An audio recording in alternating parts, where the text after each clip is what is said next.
Why isn't my FPV OSD displaying correctly? Imagine flying your drone or RC vehicle and suddenly noticing your flight data is all wrong or missing. That can be frustrating, but don't worry. Let's figure out what might be causing this issue and how to fix it. First, understand that the on-screen display, or OSD, overlays important flight information like battery voltage, flight time, or warnings directly onto your video feed. For this to work, your flight controller must send data to the video transmitter, which then overlays it onto the video signal sent to your goggles or screen. If your OSD isn't displaying correctly, it's usually a wiring or configuration problem. If you see only the camera image with no OSD data, the flight controller isn't sending the information to the video transmitter. Check that the OSD wire from the flight controller is properly connected to the video transmitter. Sometimes, a loose or broken wire can cause this. Also, ensure the solder joints are solid and that the wire isn't damaged. If you recently crashed or worked on your drone, double-check all connections. If your screen is black but you see OSD elements like the timer or voltage, the camera feed isn't reaching the video transmitter. This points to a camera wiring issue. Make sure the camera is powered and wired correctly to the video transmitter. Sometimes, the camera's power wire might be disconnected or loose. Try swapping the camera with a known good one to see if the problem persists. A completely black screen with no OSD usually means the video transmitter isn't getting power or the signal isn't reaching your goggles. Confirm that the VTX is powered correctly, the antenna is attached, and you are on the right channel. If the VTX lights up but you see nothing, the transmitter itself might be faulty.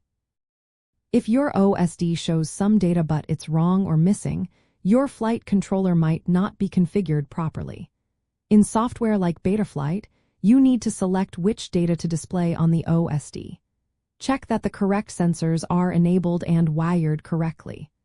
For example, if the voltage reading is 0, the voltage sensor wire might be disconnected.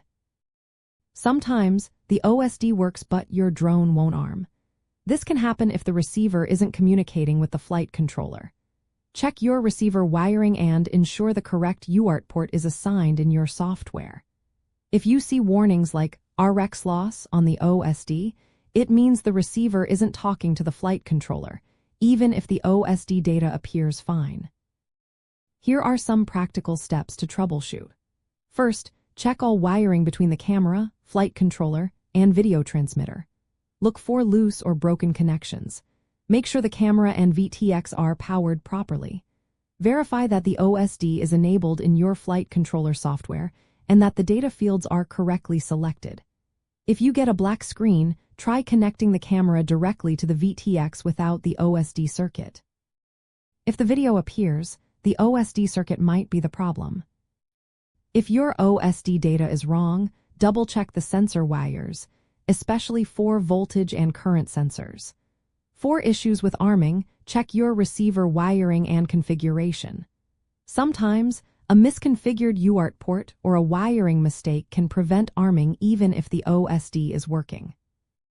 Remember, many ready-to-fly RC toys have integrated FPV systems that are sealed and not user-serviceable. If you're building your own drone, you have more control but also more chances to make wiring errors.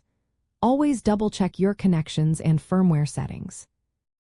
Most OSD problems come down to wiring mistakes, incorrect settings, or faulty components. Start with the basics. Check your wiring, power supply, and software configuration. Work through each part of the signal chain, camera, flight controller, VTX to find the root cause. With patience and careful checking, you'll get your OSD displaying correctly and enjoy flying with all your flight data visible.